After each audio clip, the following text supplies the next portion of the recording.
Om, ya mungkin bagi sebagian kondisi tubuh saudara masih ada sedikit lelah ya.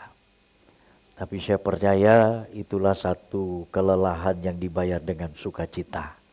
Ada amin? Ya, tadi saya berpikir ini semua hampir datangnya pagi-pagi. Ya, karena baterainya masih full.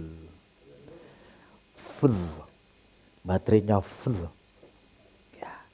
Nanti kalau perjalanan terus, nah baterainya itu mulai jangan sampai lowbat, apalagi sampai mati. Resikonya, kemarin belum lama salah satu pendeta dia punya baterai handphone itu sampai mati total. Handphonenya sampai mati total. Nah, lalu dengan berbagai upaya dilakukan, sampai beberapa teman dipinjamkan, ada charger nggak Pak? Ada. Chargernya bagus nggak? Bagus. Bisa naik angkat nggak? Naik. Begitu di charger Bapak Ibu, ditunggu-tunggu nggak ada tanda-tanda sinyal itu nyambung ke HP. Pinjam lagi kepada yang lain, Pak Adi punya, ada. Wah nggak mungkin deh Pak, ini yang tadi aja yang lebih bagus, nggak mempan kata dia. Dan akhirnya ada cara, dia coba mau pakai istilah kalau mobil sudah mogok, akinya habis, itu pakai jumper. Ya. Dan jumper HP nggak tahu bagaimana caranya Bapak Ibu. Dia coba pinjam, dan akhirnya dia pergi ke salah satu gerai toko HP, pun tidak mampu. Jalan satu-satunya saudara tahu? Di lem biru. Ya. Di sini menunjukkan bagaimana setiap kehidupan kita ada satu kali kita pasti tidak lebih mengalami apa yang baru saja saya ceritakan. Namun sebelum itu sudah terlambat, saudara tidak punya kesempatan dan waktu yang berharga lagi. Waktu yang berharga itu ya seperti ini. Ini waktu yang berharga. Dan sangat berharga. Tidak bisa dinilai dengan uang, kekayaan, harta sebanyak yang saudara miliki, itu tidak akan mungkin bisa membayarnya. Oleh karena itu, saya masih melanjutkan topik tema yang di minggu lalu tentang Allah turut bekerja. Coba kita melihat kembali ayat tersebut di dalam surat Roma 8 ayat 28. Roma pasal 8 ayat 28. Saudara sudah pada sarapan semua ya dari rumah nih? Sudah? Oke, ya kemarin kita udah lewat malah sarapannya.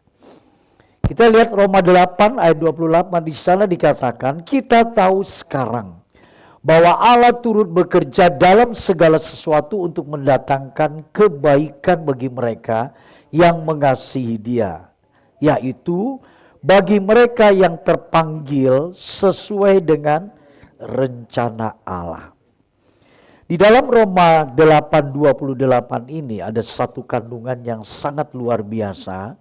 Mengapa dikatakan demikian? Dalam hidup kita sebagai orang percaya, kalau sampai kita tidak mencapai bahwa Allah turut bekerja dalam diri kita, itu ada sesuatu yang salah. Ya. Firman ini adalah satu bukan saja sebagai pernyataan Paulus kepada jemaat di Roma, melainkan firman Tuhan ini merupakan satu kekuatan sebagai kunci rahasia kehidupan orang, bahwa bila orang percaya meyakinkan kekuatan firman ini, maka engkau akan merasakan Allah turut bekerja di dalam hidup masing-masing kita. Ya. Pada minggu lalu di sana ada sempat beberapa kata yang kita harus garis bawahi. Tanpa kita menghargai diri sendiri dengan benar, ya. Yang minggu lalu kita harus kenal siapa diri kita. Setelah kita kenal siapa diri kita, maka kita masuk kepada menghargai diri kita. Ya.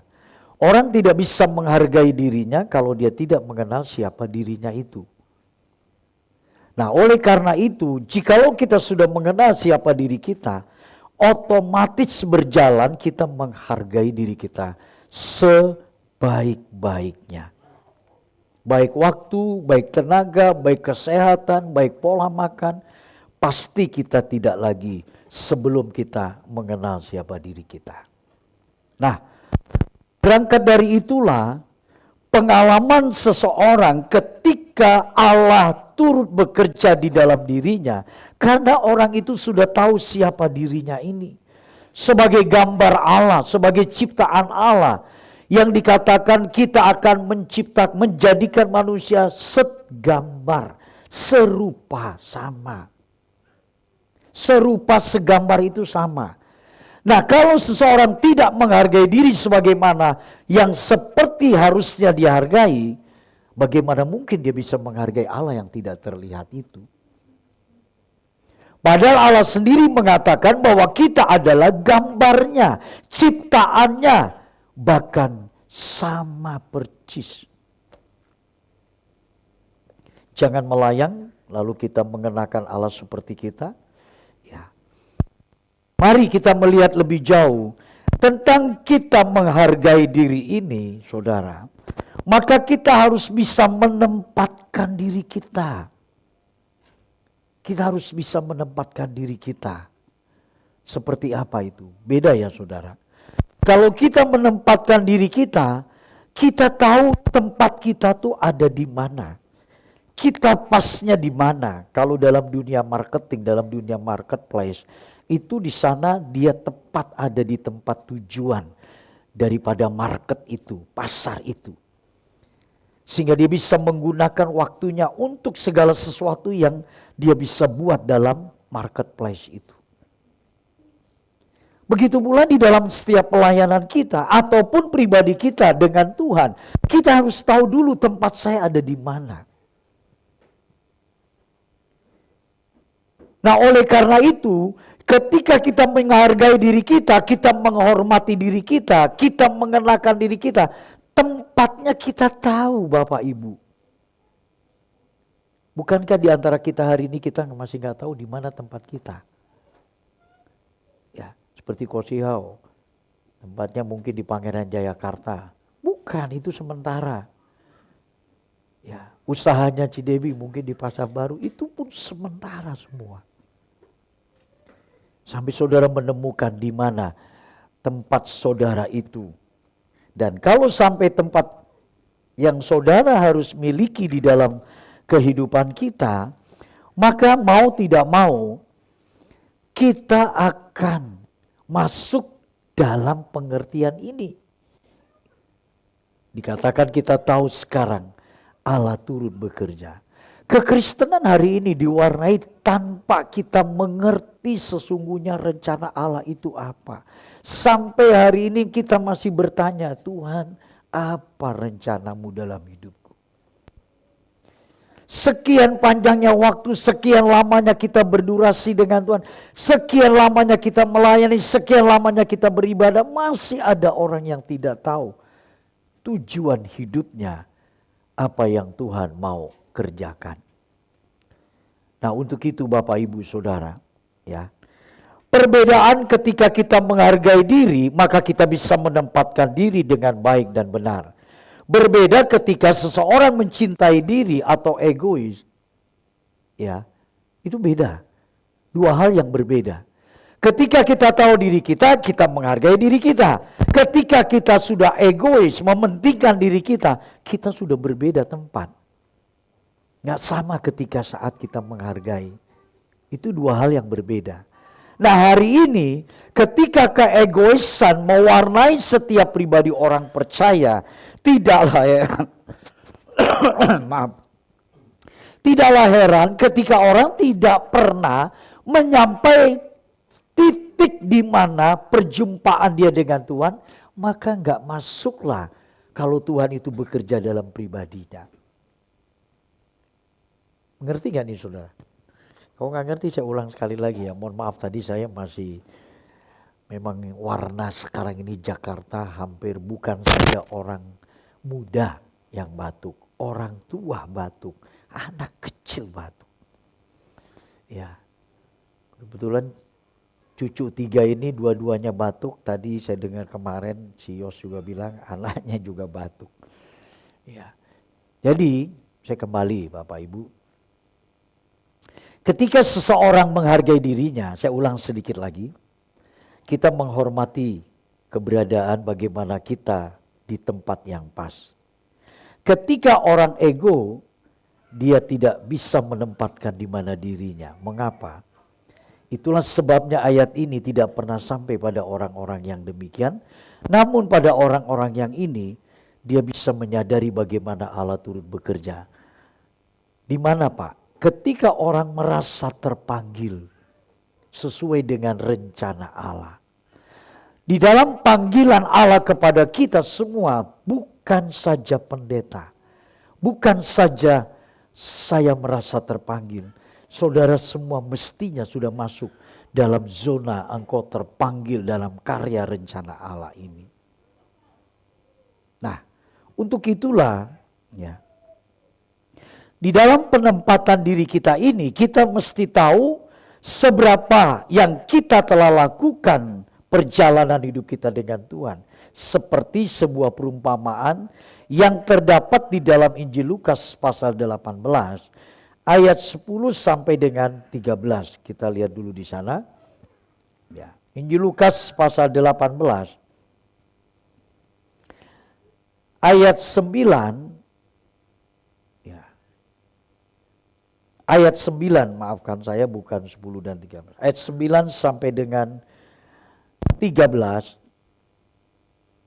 Saudara tolong bacakan nanti dengan saya bersama-sama secara silih berganti.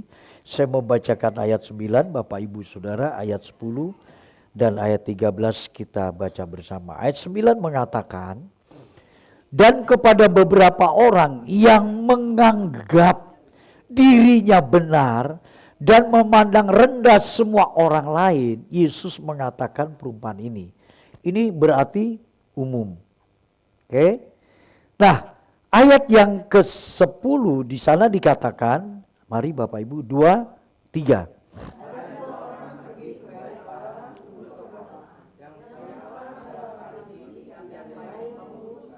Orang Farisi itu berdiri dan berdoa dalam hatinya begini. Ya Allah, aku mengucap syukur kepadamu karena aku tidak sama seperti semua orang lain. Bukan perampok, bukan orang lalim, bukan pejina, dan bukan juga seperti pemungut cukai itu. Terus ayat 12.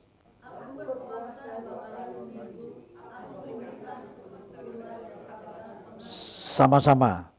Tetapi pemungut cukai itu berdiri.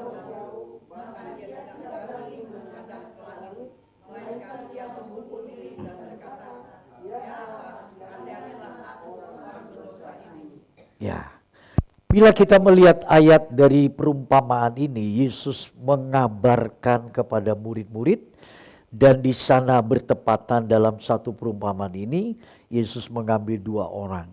Yang satu adalah orang Farisi.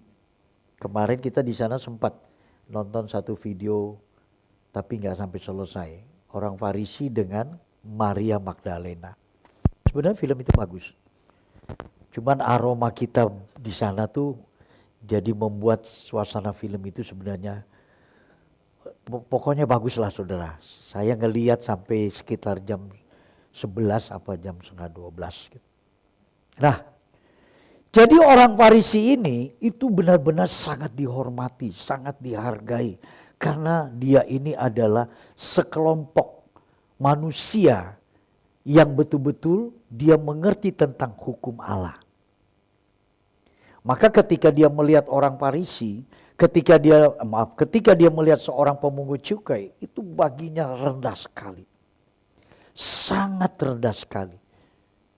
Nah, saya masih terserotip ini dengan film itu. Jadi, ketika orang Farisi ini berjalan, semua orang tuh pada sedikit menghindar. Dan ketika pemungut cukai yang diperintahkan ada kerjasama dengan Romawi, maka orang Farisi ini ternyata juga merendahkan si pemungut cukai ini. Nah, kalau kita melihat dalam perumpamaan Yesus yang ada di dalam rumah Allah ini, bait Allah, maka ada dua pribadi yang mewakili manusia di dalam kehidupan ini. Pertama adalah orang Farisi yang berdoa, dia begitu luar biasa. Di sana dikatakan bahwa doa-doa yang dinaikkannya itu sangat membuat warna tersendiri.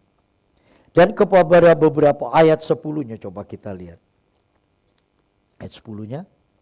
Nah, ada dua orang pergi ke bait Allah untuk berdoa, yang seorang Farisi dan yang lain pemungut cukai. 11.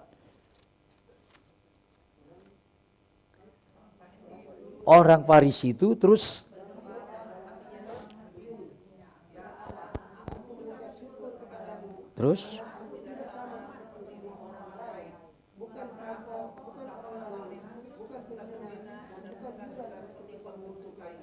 ya. Jadi Bapak Ibu, sekalipun doa itu belum tentu mewakili siapa kita. Karena kita ini seperti yang seringkali firman Tuhan juga mengatakan, bahwa betapa liciknya hati dibandingkan dengan yang lain. Maka kita melihat ketika orang Farisi ini mewakili doanya, maka dengan kuat sekali itu adalah keberadaan dirinya setiap hari, bahwa dia menyamakan pribadinya dengan pezina, pemungut cukai, di situ dikatakan bukan perampok, dan juga bukan seperti semua orang. Nah, dari sini ya, kita bisa melihat bagaimana satu pribadi menempatkan bahwa dia adalah orang yang sudah di mata Allah begitu sempurna. Dan di sisi lain, sementara dikatakan di sana pemungut cukai, dia berdoa juga dengan cara yang berbeda. Coba di ayat yang ke 13. Ayat 13. Tetapi pemungut cukai itu berdiri jauh-jauh, bahkan ia tidak berani menengadah ke langit. Ya. Dan ketika itulah ya, dia melakukan satu hal yang tidak pernah mungkin banyak orang percaya melakukan, melainkan ia memukul dirinya. Itu loh. Ya. Dia pukul dirinya, tanda rasa ketidakpantasan dia saat berada di rumah bait Allah itu.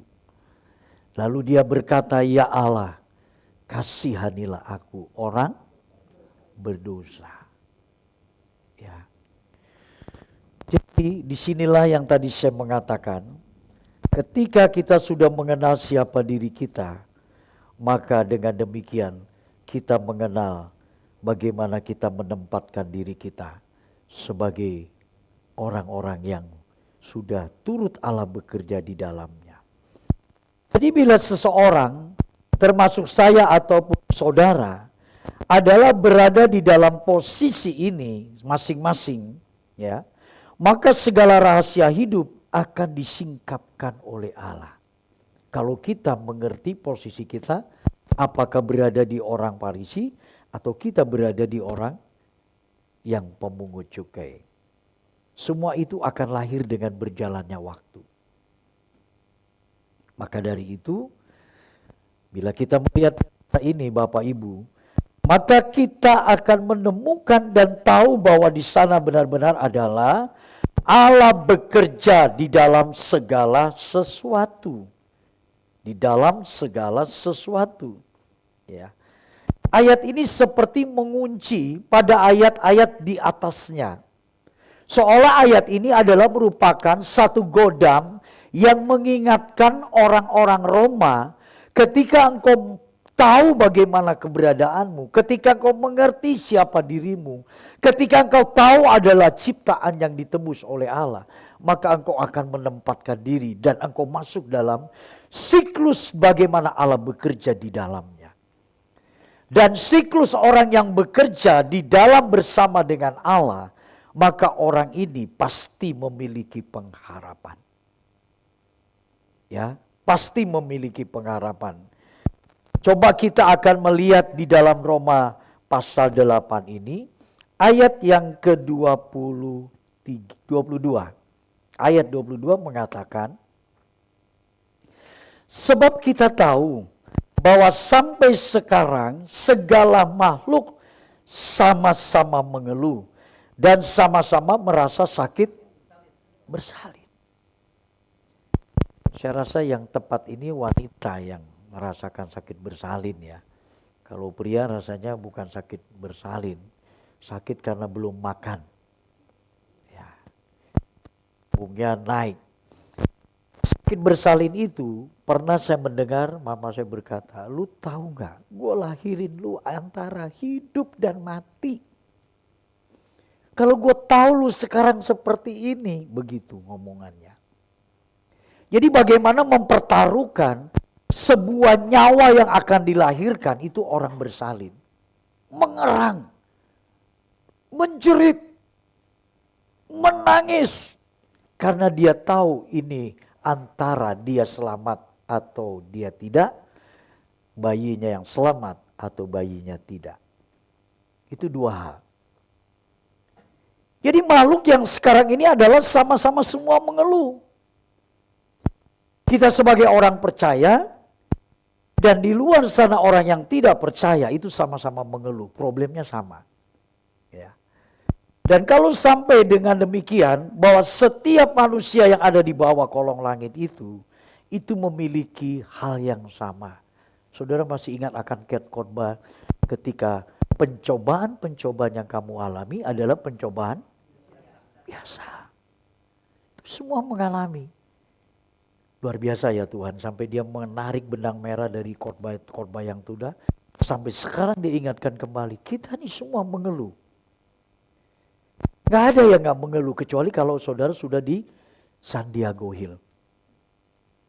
Itu gak mengeluh, apalagi kayak kemarin di Trinity, gak ada yang ngeluh. Semua pada joget bergoyang.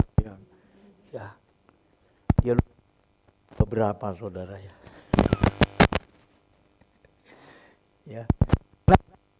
Nah, bila kita melihat bahwa semua manusia itu dalam kondisi yang merasa mengeluh dan sama-sama merasa sakit bersalin. Perhatikan, di sana seperti semua manusia di bawah kolong langit ini mengalami hal yang sama. Namun, kita melihat di ayat yang ke-23 ada satu kekhususan yang dialami oleh orang-orang yang masuk di dalam Roma 8 ayat 28 itu. Ayat yang ke-23 di sana dikatakan, dan bukan hanya mereka saja, tetapi kita yang telah menerima karunia sulung roh, kita juga mengeluh dalam hati kita sambil menantikan pengangkatan sebagai anak, yaitu pembebasan tubuh kita. Ayat 24. Sebab kita diselamatkan dalam pengharapan. Tetapi pengharapan yang dilihat bukan pengharapan lagi. Sebab bagaimana orang masih mengharapkan apa yang dilihatnya. Kita juga sama. Namun perbedaannya kita punya karunia. Kita punya karunia yang khusus tema kemarin, yaitu transformasi spiritual dan integritas. Engkau tidak akan pernah punya integritas yang tepat seperti Roma 8:28 kalau engkau tidak masuk dalam transformasi spiritual yang dari Allah. Spiritual itu adalah satu keberadaan manusia yang memiliki hubungan dengan Tuhan sebagai pemilik daripada hidup dan alam semesta ini. Dari Dialah kita mampu menghadapi hidup. Dari Dialah kita mampu melewati jalan-jalan terjal dan jalan-jalan yang berbatu. Mengapa banyak orang tidak bertahan dalam mengalami perjalanan yang demikian? Karena dia tidak memiliki spiritual dan integritas. Maka banyak orang korupsi. Jangankan dari tingkat rendah sampai tingkat yang tertinggi. Lapisan presiden, lapisan kaisar, lapisan raja.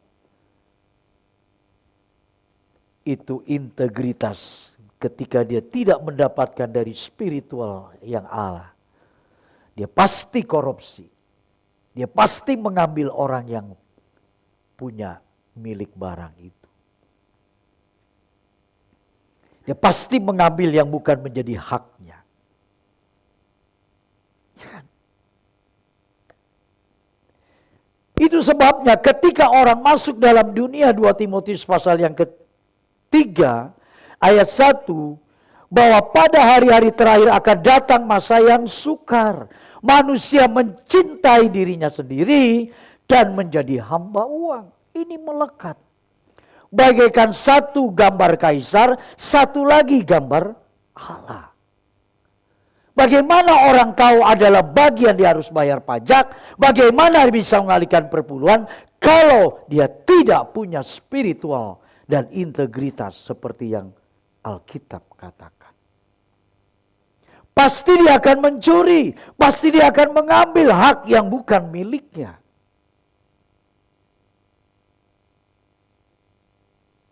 Bagaimana sekarang orang-orang seperti ini mengalami Allah turut bekerja dan kita tahu sekarang Allah bekerja? Ada. Dia fokus ada di sini. Bukan ada tempat di mana sebenarnya tempat itu menjawab, Tuhan, aku tahu aku di sini. Karena memang engkau sedang merancang perkara-perkara besar di dalam kehidupanku. Sekalipun hari ini perkara besar itu ku belum jalani dan ku belum sampai di sana. Tapi aku menanti dengan pengharapan yang pasti. Dengan satu pengharapan yang pasti. Maka tadi dikatakan, sebab kita diselamatkan dalam pengharapan. Tadi ayat yang ke-22, begitu makhluk semua dalam keadaan sama-sama mengeluh, dan mereka bagaikan sakit bersalin, tidak tahu solusinya. Gak tahu jalan keluarnya. Bagaimana mereka tahu? Mereka gak punya kasih karunia. Saudara tuh punya kasih karunia. Tapi sayangnya kita BODOH. Sering kasih karunia itu kita singkirkan demi kepentingan egois kita dan uang yang melekat tadi. Kuat sekali firman Tuhan mengajarkan kepada kita, Bapak Ibu.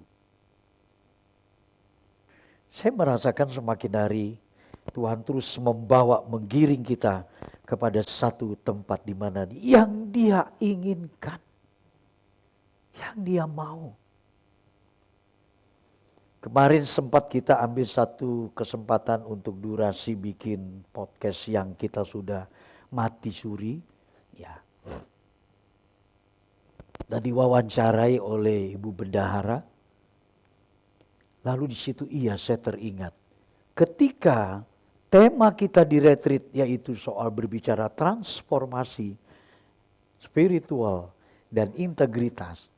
Itu artinya integritas itu kita memiliki hubungan kepada sesama. Spiritual kita memiliki hubungan kepada Tuhan. Jadi ini memang relasi yang sangat sudah harmonis salib demikian. Maka kalau kita masuk lebih jauh dengan tema rencana kita di 2026, yaitu tema yang kita canangkan di sana adalah tema tahun di mana kita mencari dan memburu hatinya Tuhan. Hatinya Tuhan. Saudara bagaimana bisa menemukan hati Tuhan? Apalagi perasaannya. Kalau kita tidak pernah ada dasar dari bangunan kita, yaitu transformasi perubahan, reformasi yang terjadi dalam diri kita, yaitu bagaimana hubungan kita bangun dengan Tuhan dan sesama kita sekarang gimana. Suka menipu, suka bohong, suka mengkhianat, dan seterusnya, dan seterusnya, dan seterusnya. Bapak, Ibu, ya, jadi saya sebut juga Ibu, kalau enggak dia marah nanti. Ya, Bapak cuma sebut Bapak aja, mentang-mentang Bapak laki-laki. Ya, kita memiliki kasih karunia sehingga kita terus menanti dan menanti dan menanti sebuah pengharapan, gitu loh. Bahkan di ayat yang lebih tegas lagi, Bapak Ibu tolong perhatikan baik-baik. Ayat 25, ya, ayat 25. Ayo kita baca bersama supaya saudara punya spirit. 2, 3. Tetapi jika kita mengharapkan apa yang tidak kita lihat, dengan tekun. Ya, baru setahun, baru 2 tahun, baru 3 tahun. Kita kayaknya Tuhan gak jawab doa saya nih. Kayaknya Tuhan gak benar-benar ada, Tuhan gak maklum, Tuhan gak tahu, Tuhan gak... Itu sering mewarnai benak-benak pikiran kita yang dihujamkan dengan panah-panah iblis yang begitu kuat. Dan iblis memanah tidak berhenti. Yang tadinya dia kali tarik mungkin 100 anak panah yang set. Sekarang dia tahu kondisi keadaan zaman sudah tidak lama lagi, dia tarik 1000 anak panah. Set. Saudara gak bisa lari dari apapun. Uang kontrak belum ada, anak biaya sekolah harus dibayar, kita lagi dan satu istri gak mau tahu siapa diri kita lagi, gak ada uang apa ada uang.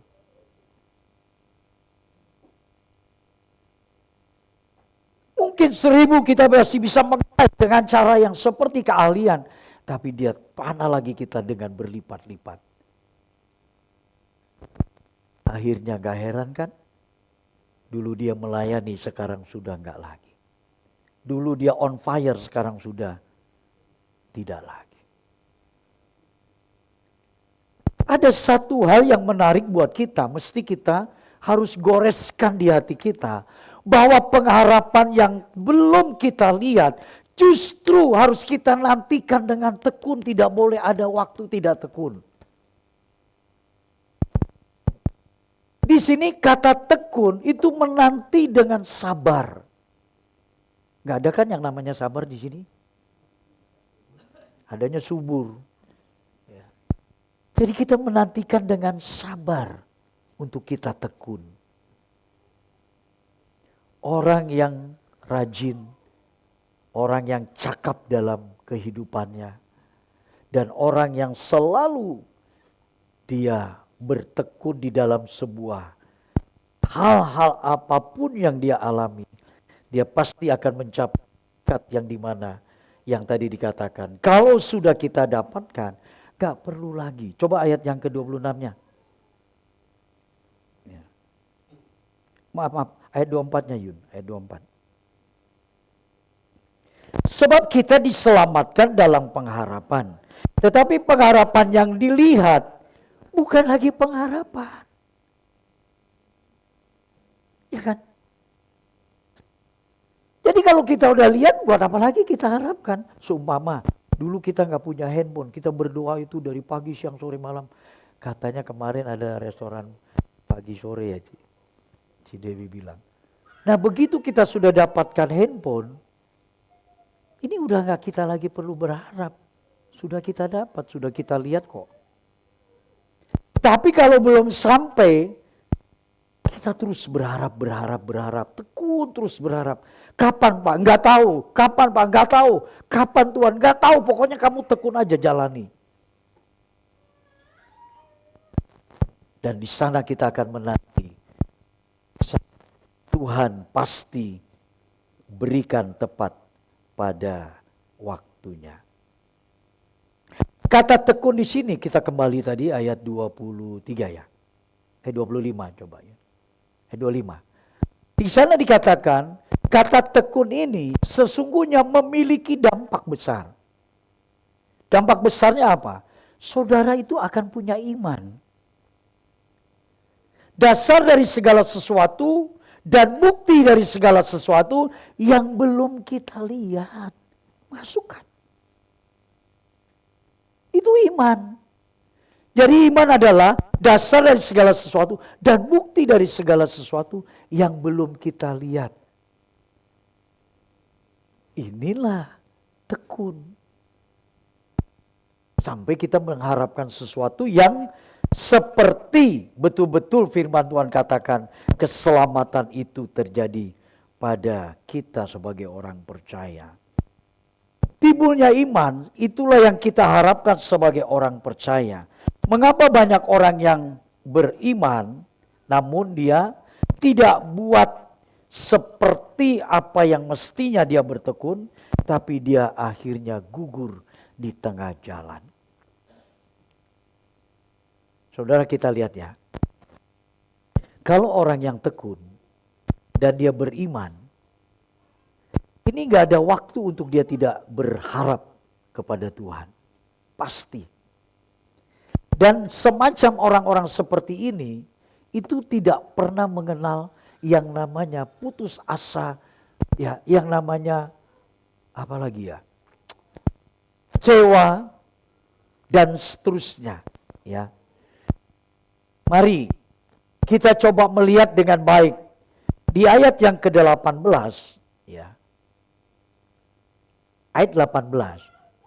Ini kita sedikit banyak ayatnya di sini aja ya, nggak usah keluar kemana-mana. Di ayat 18 berkata begini, ayo kita baca sama-sama. 2, 3. Sebab aku yakin, stop. Sebab aku yakin itu apa? Percaya.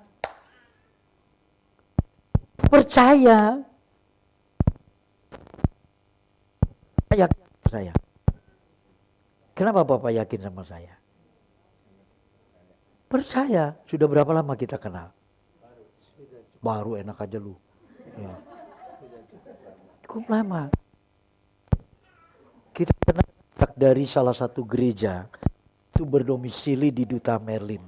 Tahun 2004 atau 2003, 2005. Ya. Saya baru masuk dalam pelayanan di situ. Ini Pak John ini sering bolak-balik. Di sekretariat, gimana Pak? Sudah makan? Sudah. Ntar sorean dikit baru pulang dia. Ya. Sampai hari ini, dari 2004, 2005. Sampai sekarang 27, sekarang 2025.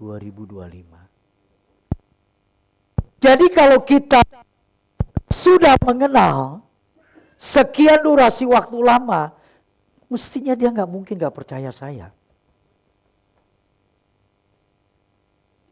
Kalau dia nggak percaya, nggak mungkin dia hari ini duduk di tempat ini sudah. Kan begitu. Itu relevannya kan?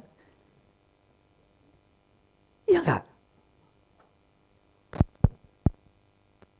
Tapi kita nggak bisa orang untuk percaya kita.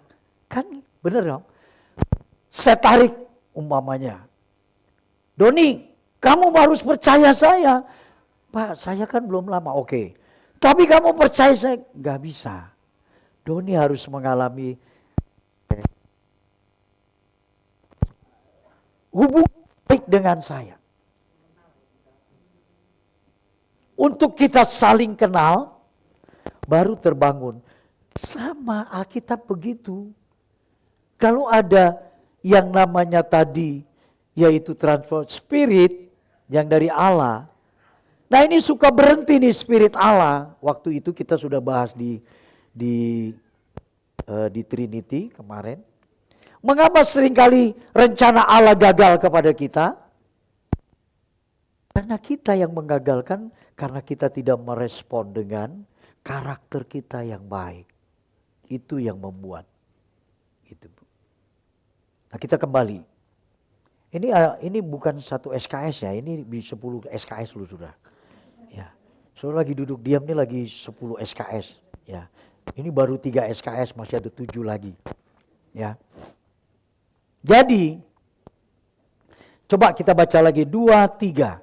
Sebab aku yakin bahwa penderitaan zaman sekarang ini tidak dapat dibandingkan dengan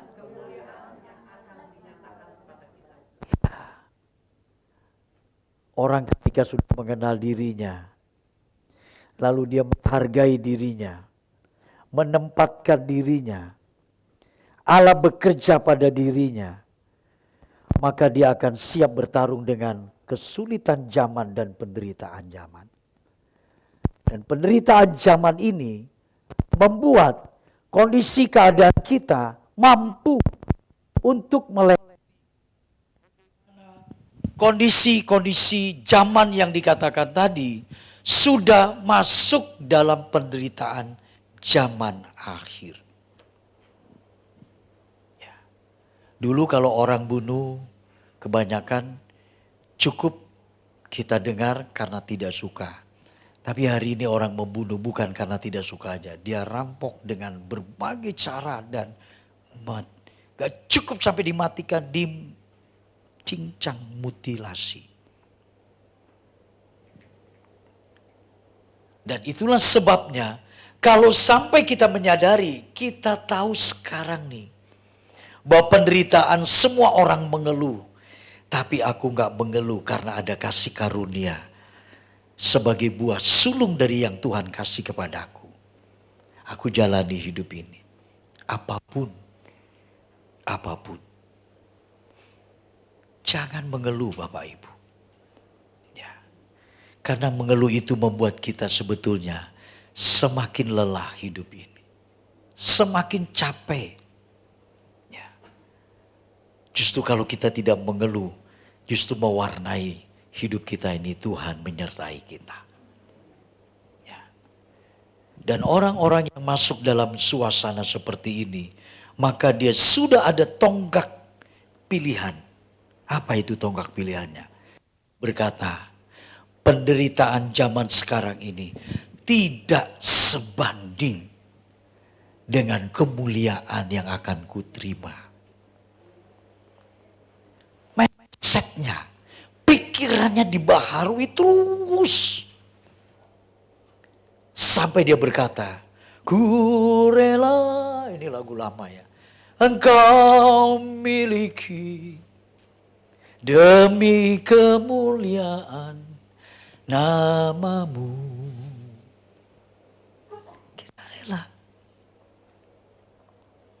Sumama kemarin, ayo bangun, doa jam 5:30.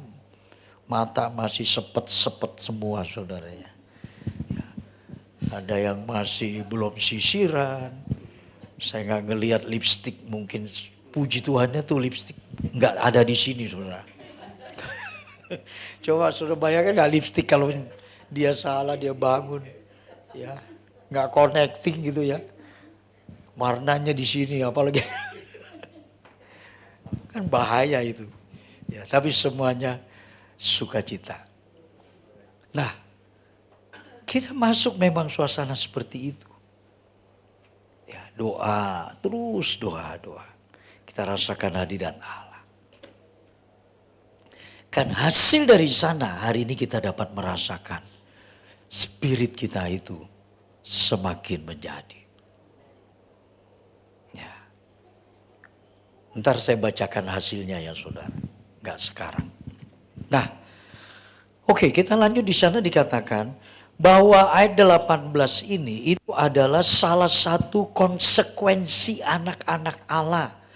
Di sana tema yang tentang kita bahas ini, di atasnya itu adalah pengharapan anak-anak Allah.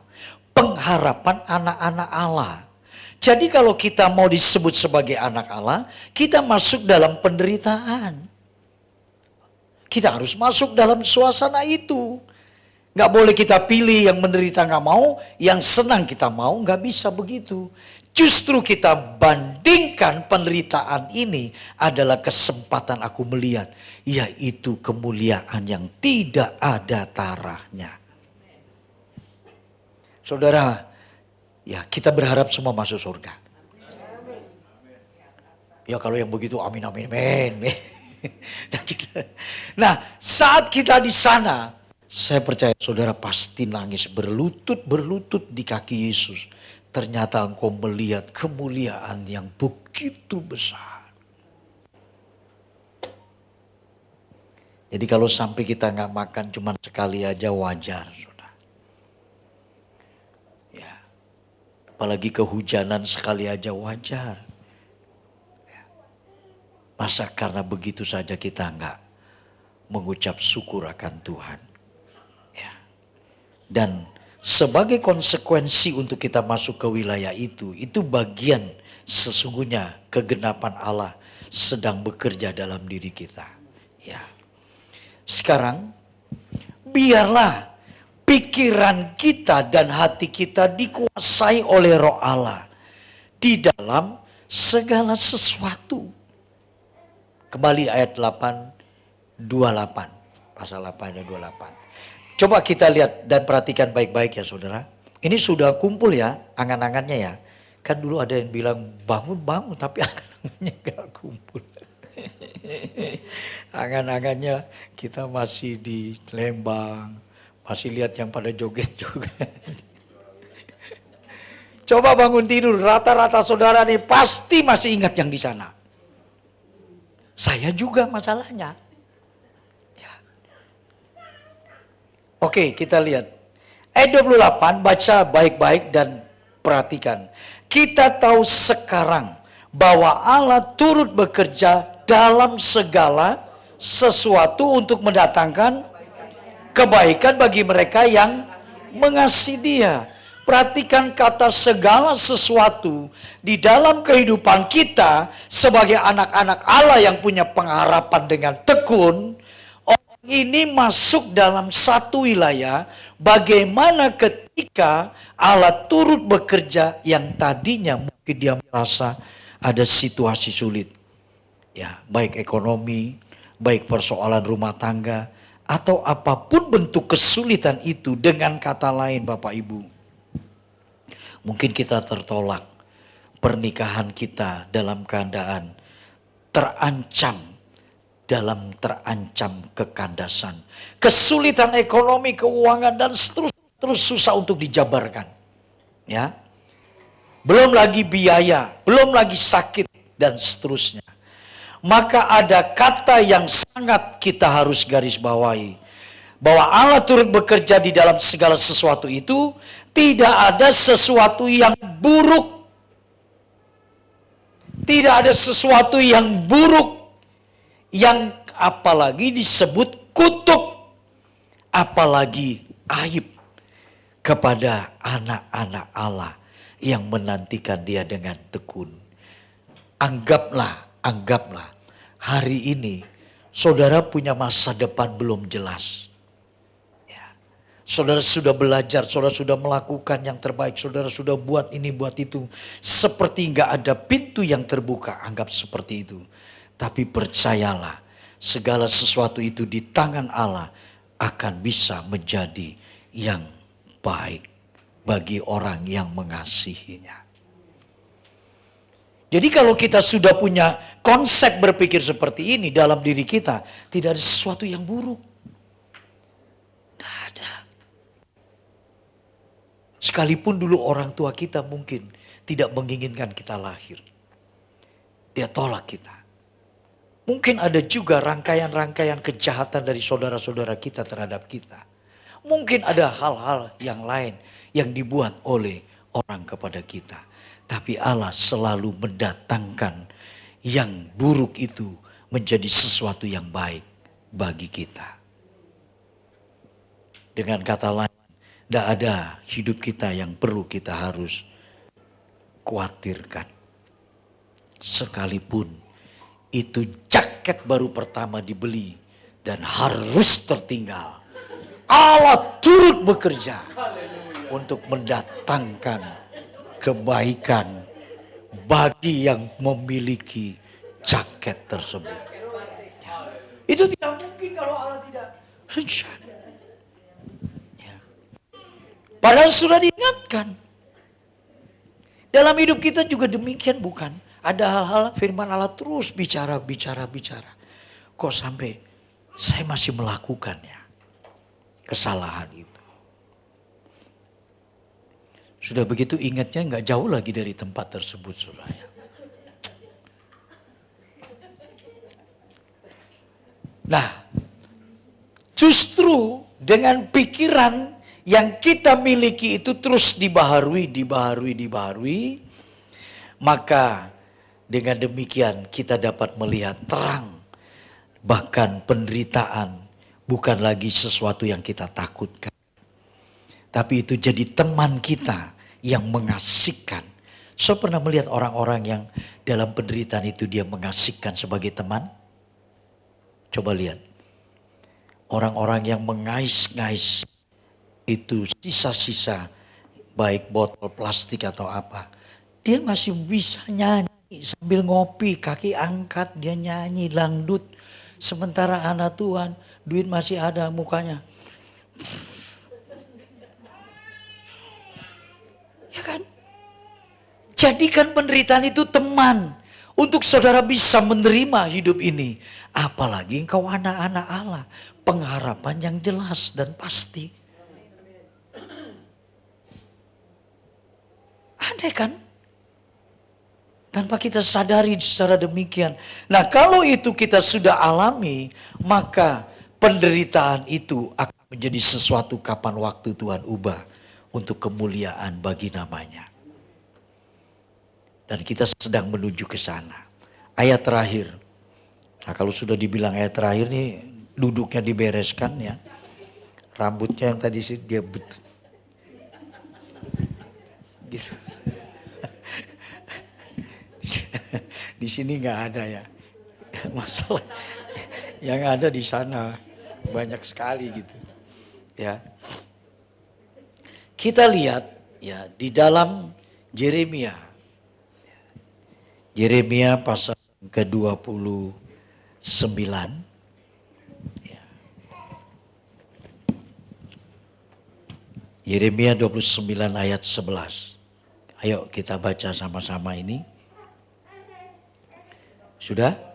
Oke. 2, 3. Sebab aku ini mengetahui rancangan-rancangan apa yang ada mengenai kamu. Demikianlah firman Tuhan, yaitu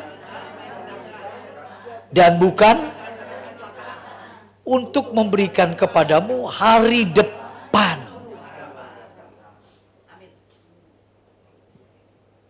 Pantas dikatakan oleh Daud, sejak rahim ibuku engkau telah mengenal aku Tuhan. Sampai itu pun engkau turut manakala dalam kekelaman, maut sekalipun aku di dalam lembah itu, engkau ada di sana Tuhan. Saat engkau memilih aku menjadi sosok pribadi yang tidak pernah dihitung oleh satu orang manusia pun, termasuk Isai bapakku, tidak pernah dia mencanangkan apalagi di pikirannya untuk memilih aku menjadi raja ketika Nabi Samuel datang. Tapi engkau merancang aku dari tidak ada satu manusia yang tahu bahwa aku hanya sebagai gembala dari domba-domba yang kecil. Kita sering tertutup karya rencana Tuhan yang besar dalam diri kita oleh karena terlalu fokus diri kita. Padahal kita harus terubah dalam diri kita ini kalau kita sadar dan kita mengerti betapa berharganya kita di mata Tuhan. Pasti Tuhan akan merancang, bukan biasa.